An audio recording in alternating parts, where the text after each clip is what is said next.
La première question, je vais la poser à Patricia Gomez-Talimi sur les données de santé des salariés, qui était vos premiers points d'actualité. À quelles sanctions s'expose un salarié qui ne déclare pas qu'il est malade, qu'il a une maladie contagieuse et qui vient à son poste de travail? Est-ce qu'il s'expose d'abord à des sanctions?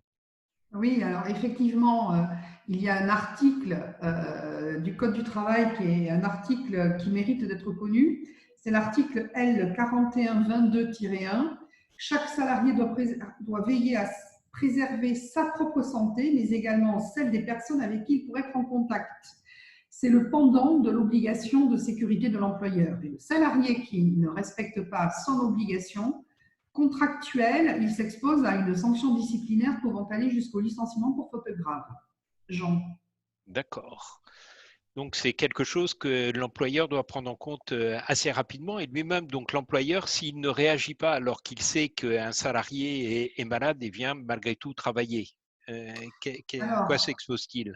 l'employeur, lui, s'expose à ce que si des salariés prouvent qu'ils ont été contaminés au temps et au lieu de leur travail, ils pourront déclarer vraisemblablement une maladie professionnelle et surtout, ils actionneront la responsabilité de l'employeur au titre de la faute inexcusable.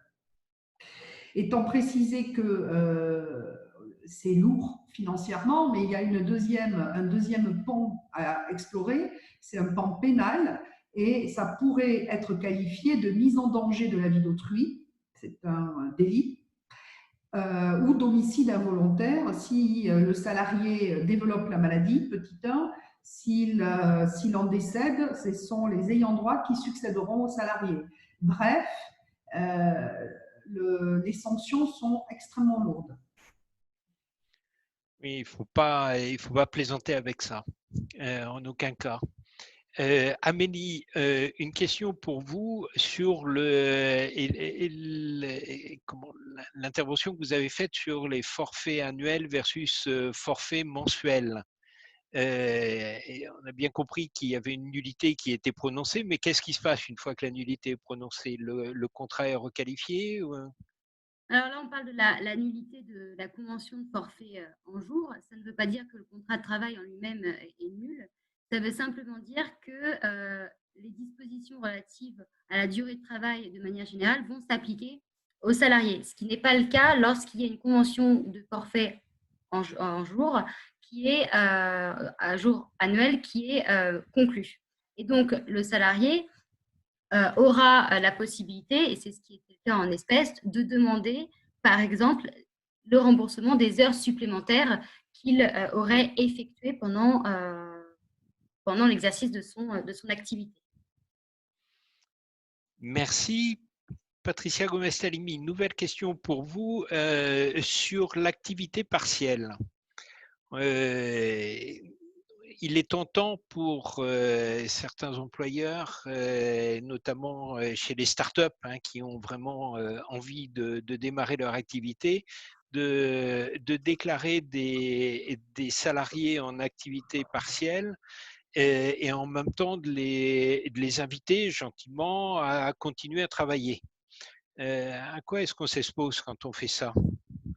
Vous vous exposez via l'URSSAF qui viendrait dans vos locaux à une sanction qui est évidemment le remboursement des aides que vous avez perçues, des majorations de retard et des sanctions spécifiques de plusieurs milliers d'euros par salarié concerné qui aurait continué à travailler pendant le chômage, pendant l'activité partielle. Alors, on en parle beaucoup, on parle beaucoup des contrôles qui vont avoir lieu. Aujourd'hui, on n'a pas vraiment de recul sur la fraude qui existerait. Je suis pour ma part un peu dubitative, je vais vous expliquer pourquoi, parce que les salariés peuvent dénoncer le comportement frauduleux de leur employeur, mais également les syndicats et les représentants du personnel. Or, les salariés concernés sont les premiers à être informés qu'il y a eu fraude. C'est-à-dire, en clair, ils ont entre les mains un bulletin de salaire où il aura fait mention des heures qui auront fait l'objet d'une activité partielle. Donc, je prends du recul, Jean.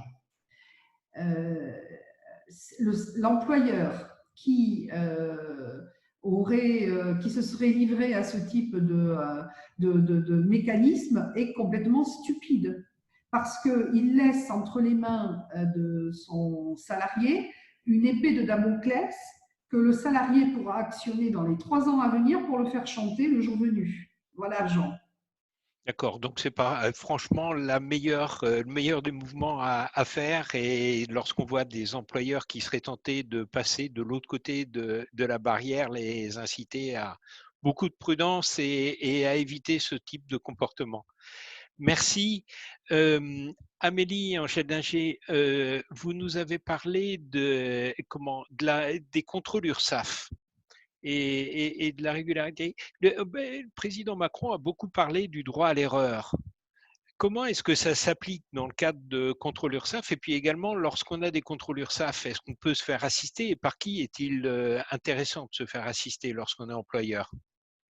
La première chose, quand on est employeur et qu'on reçoit un contrôle URSSAF, d'une part, on a forcément les courriers que l'on reçoit de la part d'URSSAF sur finalement les spécificités du contrôle URSSAF, et on va regarder d'une part les documents, on va vous demander les documents, donc on va regrouper les documents nécessaires pour démontrer que par exemple ce contrôle URSSAF, ces points particuliers ont été respectés, et on va contester. Et bien évidemment, on peut, lorsqu'il y a des sommes assez importantes sont en jeu, demander l'aide d'un avocat pour permettre de contester ce contrôle URSSAF.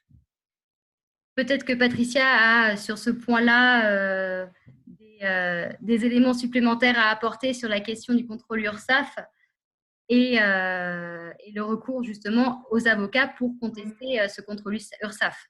Alors, Amélie, je peux intervenir, Jean? Oui, bien sûr. Voilà. Alors, Amélie a effectivement raison de souligner que les prémices, les modalités de prise de contact de l'URSSAF auprès des entreprises, mais il y a quelque chose de fondamental qui doit être relevé pendant cette période du Covid. C'est que si vous allez sur le site des URSSAF, qui est un site dit national,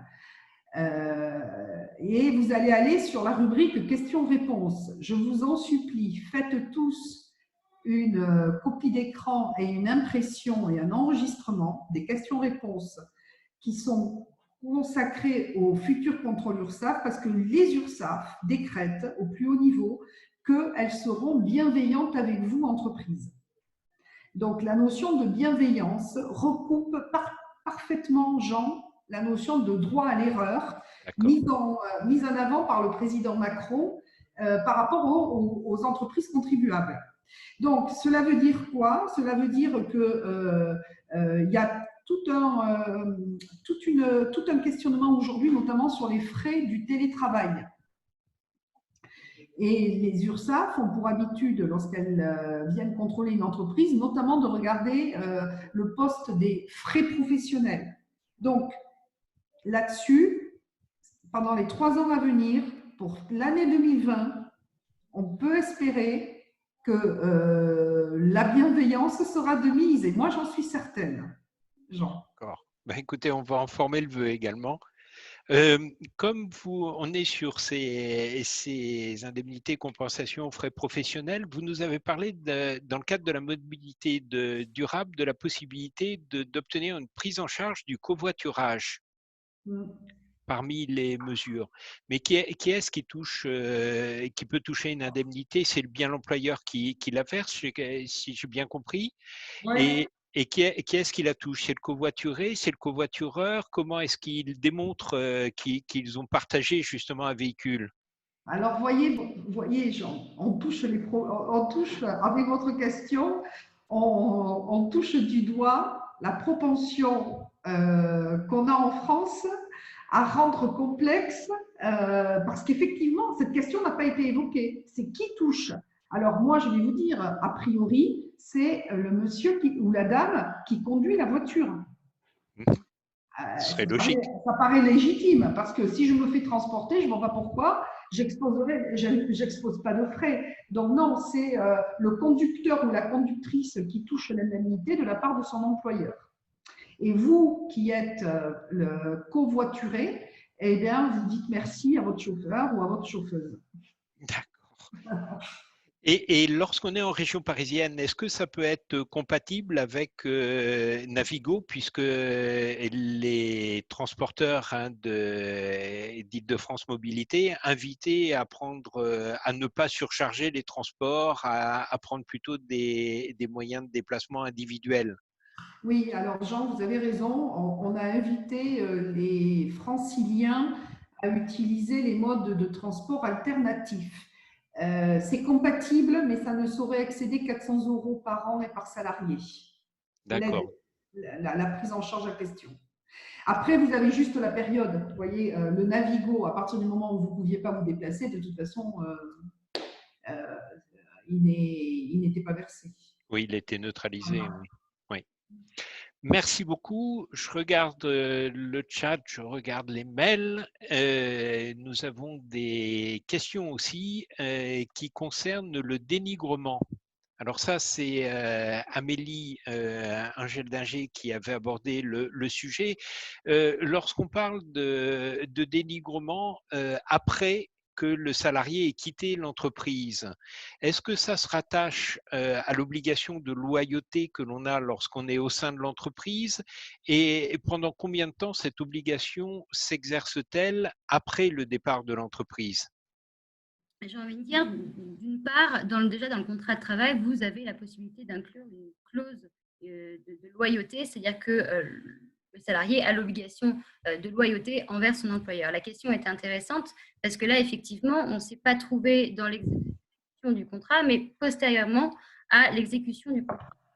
Et j'ai envie de dire, là, la situation aurait été la même si ça avait été un salarié ou pas. Le fait d'avoir des actes de dénigrement à l'encontre de quelqu'un, c'est un délit, d'une part, et en plus de ça, on peut demander des dommages et intérêts pour le préjudice subi dans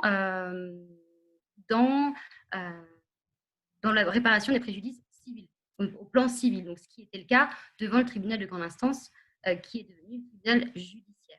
Donc cette obligation de loyauté du salarié continue bien évidemment après la fin du contrat de travail, non pas sur cette obligation de loyauté dans la relation contractuelle avec l'employeur, mais d'une façon générale pour à peu près tout le monde envers quelqu'un d'autre. C'est-à-dire qu'un acte de dénigrement est interdit par la loi. Alors, on a une question qui nous arrive en lien avec ce sujet. C'est sur des sites comme Glassdoor qui maintenant notent les entreprises. Est-ce qu'on peut agir? Est-ce qu'on peut s'en servir justement pour essayer d'interrompre la diffusion d'informations qui pourraient nuire à l'entreprise? La question est intéressante parce que je crois de mémoire qu'il y avait déjà eu des saisines justement sur cette question-là par rapport à des sites qui publiaient des avis négatifs. Et je crois que certains sites, par exemple, je crois que c'était sur les avocats où il y avait des avis sur les avocats. Je ne me rappelle plus exactement le site que c'était. C'est un site qui évaluait finalement la capacité des avocats à répondre en temps et en heure. Bien évidemment, il y en a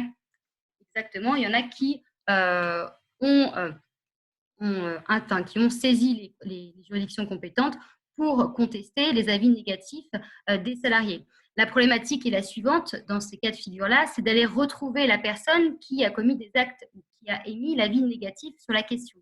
Puisque la plupart du temps, on va prendre des surnoms et bien évidemment, derrière, le site ne va pas aller jusqu'à rechercher l'IP de la personne en question pour déterminer qui est la personne à l'origine de ces avis négatifs.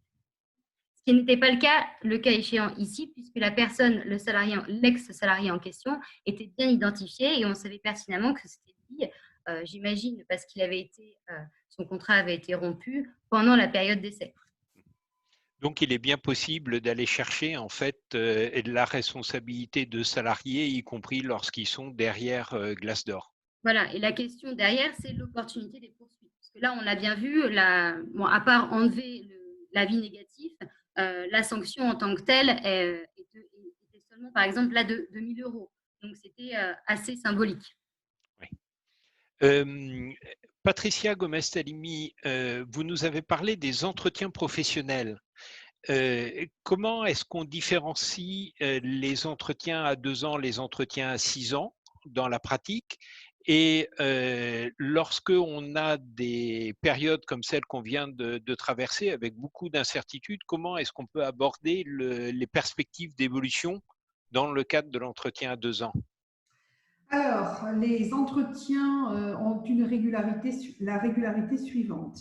Le salarié doit bénéficier tous les 2 ans d'un entretien professionnel avec son employeur. Cet entretien tous les 2 ans est consacré aux perspectives d'évolution professionnelle. Et tous les 6 ans, on a donc un entretien récapitulatif. On parle d'état des lieux récapitulatif. Donc, le premier entretien d'état des lieux récapitulatif devait avoir lieu pour les salariés qui avaient été embauchés en 2014. Et donc, dans ce cas-là, ces salariés-là avaient droit à un entretien avant le 1er juin 2020. Alors, là, on les différencie assez aisément puisque, premièrement, le contenu, donc 6 ans, on récapitule les 6 dernières années, et puis deuxièmement, la sanction, Jean. Parce que là, il y a une sanction pour l'état des lieux récapitulatif. Si vous ne le faites pas, vous avez, et si vous êtes une entreprise d'au moins 50 salariés, vous devez verser un abondement sur le compte du salarié, le compte formation de carrément 3 000 €. Voilà, donc là, vous avez, alors que ce n'est pas du tout la même sanction quand vous ne faites pas un entretien tous les 2 ans. Donc, ça, c'est le premier point. Le deuxième point, vous me dites, bon, on a jusqu'au 31 décembre 2020 et l'entretien récapitulatif, il était censé porter sur autre chose, ou en tout cas beaucoup plus de choses que les 2 mois, enfin que les 8 mois qui auront eu lieu entre le 15 mars de confinement et le 31 décembre, Jean. Oui. Donc, il faut aussi se dire que si vous, employeur, vous avez des hésitations, le salarié, lui, est extrêmement demandeur parce que les salariés ont été autant perturbés que les employeurs par cette période et leur préoccupation, c'est de garder un emploi. Et dans ce questionnement, vous avez la formation qui est fondamentale. Donc moi, si j'ai un conseil à donner aux employeurs et aux DRH, c'est de suivre de manière très précise le compte formation et de proposer, il y a notamment un site qui a été mis en place qui est extrêmement exhaustif sur toutes les formations possibles, mais la métallurgie a également son propre catalogue, c'est de penser aux formations que le salarié va faire là en 2020, surtout que les organismes de formation ont réouvert, et que l'exploitation de Zoom ou de Teams ou de Google Vidéo va permettre à mon sens, de faire des formations auxquelles on n'avait absolument pas songé au préalable. D'accord, très bien. Donc effectivement, les nouveaux médias vont permettre de pallier une partie des difficultés que l'on a rencontrées, notamment avec la distanciation sociale. À ce sujet des nouveaux médias et des nouvelles technologies, vous avez recommandé, et ça c'est pour Amélie Angèle Dinger, vous avez recommandé de mettre à jour le document unique pour prendre en compte des risques psychosociaux. Mais dans les risques psychosociaux, je suppose que les méthodes de management ou les styles managériaux peuvent influer assez fortement et que ces styles managériaux peuvent être également passablement perturbés par du travail, notamment lorsqu'il est à distance. Comment est-ce que vous prenez en compte ces risques, notamment lorsque vous considérer des services administratifs qui, eux, vont continuer à opérer en télétravail pendant un certain temps. Exactement. Pour revenir sur les risques psychosociaux, donc c'est sûr que ça a été, c'était une Je vais vous question. demander de vous rapprocher à nouveau un petit peu, pardon. Voilà. C'était une question centrale et qui s'est posée effectivement pendant la période de Covid, notamment lorsque les salariés avaient recours au télétravail par obligation finalement. Et en fait, ces salariés en question, alors que ce soit l'administratif en particulier, n'a pas eu d'autre choix que de se former finalement à ce nouveau mode de travail. Et ici, vous avez des risques psychosociaux. Quand on parle de risques psychosociaux, ce sont par exemple le stress ou lorsqu'on est dans le harcèlement moral, le harcèlement sexuel, ce sont des formes de violence qui recouvrent ces risques psychosociaux. Et le télétravail, il a fallu s'y habituer, comme je le disais, mais certains salariés n'étaient pas préparés. On est quand même dans une vie où les relations sociales sont très importantes. Et là, on s'est retrouvé finalement face à nous-mêmes, face à un ordinateur, et les échanges sont forcément moins importants avec les autres et surtout pas physiquement. Et donc, vous avez par exemple certaines entreprises qui ont pris en compte ce type de risques psychosociaux du fait du télétravail et ont mis par exemple en place des cellules psychologiques avec un psychologue pour prendre en compte finalement le stress, la gestion différente de l'activité de la personne. Et donc, c'est en ça finalement que les risques psychosociaux ont dû être pris en compte, notamment pour les personnes administratives. Au niveau du style de management, c'était la deuxième question qui a été posée. Là aussi, il a fallu finalement s'adapter à un autre type de management à distance. Et donc, sur ce point-là, par exemple, certaines entreprises ont mis en place des formations pour accompagner finalement de différentes façons le management de leur équipe à distance. Donc ça aussi, quand je parlais de la mise à jour du document unique, ce sont des risques qui doivent être pris en compte lorsqu'on fait cette mise à jour de document unique et apporter finalement des coercitifs, des mesures permettant d'éviter ce type de risques psychosociaux. D'accord, donc il est important de documenter toutes les précautions, toutes les actions qui auront été mises en place pour réduire les risques survenus des risques psychosociaux, hein, les probabilités et puis les impacts. Est-ce que lorsqu'une personne a une dépression qu'elle relie à ses activités professionnelles, l'inspection du travail intervient, regarde les documents uniques, comment ça se passe exactement? Alors concrètement, quand vous avez une personne qui se dit atteinte d'une dépression en relation avec son travail, la première chose, c'est qu'une seule personne a la possibilité de relier cette maladie, cette dépression aux relations de travail, c'est le médecin du travail. Donc, dans cette situation, par exemple, c'est uniquement le médecin du travail qui pourra faire le lien entre les deux. Et là, dans une situation pareille, le salarié, la première chose, on voit venir la chose, le salarié, ce qu'il va faire, c'est concrètement, va faire une déclaration de maladie professionnelle ou d'accident de travail, en disant en voulant finalement bénéficier de la législation en la matière. Et ensuite, lorsqu'il va déclarer cette dépression en maladie ou accident du travail, il va y avoir une enquête qui va être faite et potentiellement, à ce moment-là, l'employeur va avoir l'obligation de donner des documents à la CPAM pour que l'enquête soit effectuée. Au-delà, le salarié peut, par exemple, solliciter auprès du Conseil de prud'homme la résiliation judiciaire pour, par exemple, du fait d'un harcèlement moral qui aurait conduit à sa dépression. Et donc, c'est à ce moment-là aussi également qu'on va avoir l'obligation en tant qu'employeur de transmettre ces documents et notamment le document unique des risques. Merci beaucoup, Amélie. Patricia, à votre avis, est-ce que ces risques psychosociaux dont on parle beaucoup maintenant et qui se concrétisent de plus en plus avec les changements très rapides que les entreprises ont à absorber, hein, et les salariés dans les entreprises ont à absorber, est-ce que les risques psychosociaux sont suffisamment pris en compte à votre avis aujourd'hui dans les entreprises? En fait, les risques psychosociaux sont les contentieux de demain. ce que je suis en train de vous dire, c'est que il y a aujourd'hui en prud'homme, il y a quasiment plus de contentieux que l'on connaissait de l'insuffisance professionnelle. Et le pendant, c'est que les tribunaux judiciaires sont submergés de contentieux relatifs aux accidents du travail, aux maladies professionnelles déclenchées par ce qu'on appelle les risques psychosociaux. Donc ça, c'est le petit 1. Le petit 2, c'est que devant les conseils de prud'homme, je vous ai dit que les contentieux classiques du licenciement étaient de moins en moins nombreux, mais vous avez un contentieux qui ressurgit, c'est le contentieux pour du harcèlement moral. Et c'est également les risques psychosociaux. Donc en clair, Jean, il y a de cela 4-5 ans, les entreprises avaient eu à cœur de s'armer contre justement les risques psychosociaux en adoptant des accords d'entreprise qui visaient à gérer justement les risques psychosociaux. Et puis, ces dernières années,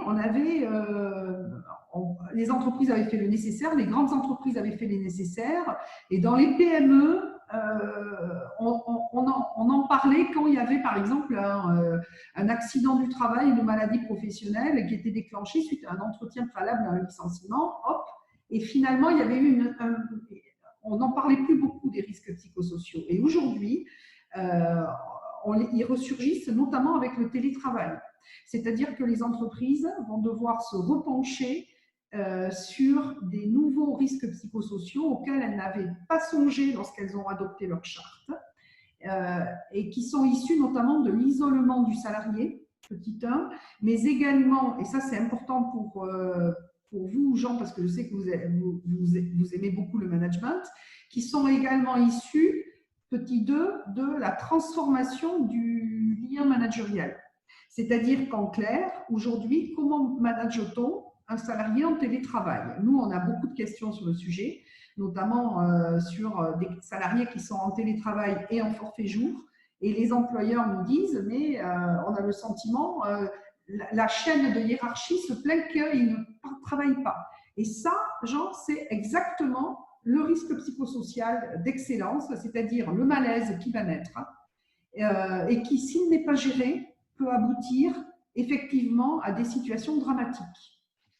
Si j'ai bien compris, en fait, les périodes de sortie aussi de confinement ou de rupture de rythme sont particulièrement propices à la déclaration de ce type de risque. Oui, Jean, absolument. Les salariés ont peur de reprendre le travail aujourd'hui. Ouais. Je regarde parce qu'il y a une dernière question.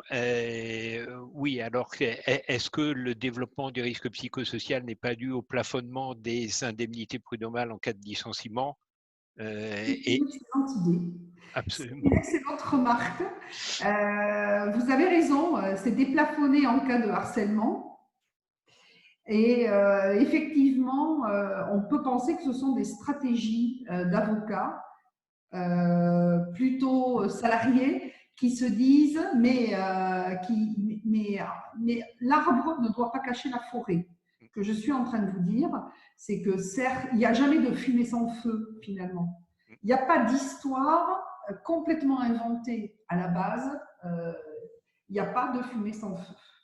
Raison de plus pour être particulièrement vigilant. Ben, écoutez, je vais vous remercier Patricia Gomez-Talimi et Amélie Angèle Dinger pour vos interventions ce soir, qui est la première d'une série de Zoom RH d'actualité sociale, donc tous les premiers jeudis du mois. La prochaine aura donc lieu tout début juillet. Ce que je vous rappelle simplement, ou ce dont je vous informe, c'est que le prochain webinaire aura lieu le jeudi 18 juin. Donc, dans 15 jours, en alternance avec les Zoom RH, nous ferons des Focus RH, plus particulièrement sur le management, donc raccord avec la dernière intervention que vous venez de faire, et ça aura pour thème les relations managériales, comment éviter les conflits, avec les interventions de François Sens et Emmanuel Ferrari qui viennent d'ouvrir leur société Carius et qui sont avec nous ce soir, et également d'Éric Denain de Perform, qui a développé des pratiques managériales basées sur la bienveillance et particulièrement modernes. Et bien sûr, Patricia, vous ferez un point de droit en lien avec cette thématique. Je vous rappelle que pour suivre nos actualités, vous avez bien sûr la page des manifestations des groupes professionnels où vous avez pu vous inscrire pour le webinaire de ce soir, la chaîne YouTube DGP où les interventions seront mises en ligne avant ce week-end, et puis bien sûr le fil d'actu du LinkedIn DGP pour la suite des actualités, que ce soit en matière sociale, mais aussi en matière d'industrie, puisque vous savez que nous sommes très attachés à ce secteur de l'économie. Mais écoutez, il me reste à vous remercier pour votre attention, vous souhaiter une excellente soirée et vous dire à très bientôt, 18 juin pour le prochain Focus RH et tout début juillet, je crois que c'est 2 juillet, le jeudi 2 juillet, pour le prochain Zoom RH d'actualité sociale. Merci à tous, merci Patricia, merci Amélie et bonne soirée. Merci à vous.